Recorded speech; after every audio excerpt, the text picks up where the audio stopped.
انا اسفه بس لازم اقول لكم على المكان ده، لاني اسعاره بيبيع من اول 35 جنيه، وهو سنتر عبد الموجود اللي عنده بيتي وكمان كاجوال اطفالي ورجالي. يعني لو انت عريس وبتجهز فهو عنده كل حاجه، عنده القطعتين والثلاث وكمان قطع، البيجامات اللي ممكن ما نقولش عليها بيجامات، لا ده لبس كاجوال.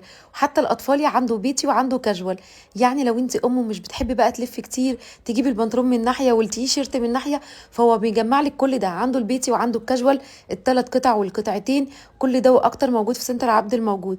طبعا الاسعار مش كل حاجه ب 35، ولكن عنده جمله الجمله، يعني الحاجات اللي هتجيبيها من عنده ب 190 200 هي بره عامله 350 450. الفيديو كامل على اليوتيوب والفيسبوك هناء سعيد بالعربي، ويوم الاحد هم اجازه. اي محافظه في اي مصر محافظه ان شاء الله. ب 35 جنيه. وموجود منها كميات، كميات رهيبه ولا جدا. واحده ولا اتنين ولا بص ولا ادي 10 شكل اهو كميات. ب 60 جنيه. تمام. بصوا الجمال، تحفه. اعملي سكرين وتعالي خديها. بص الاشكال، بص القمر، تحف.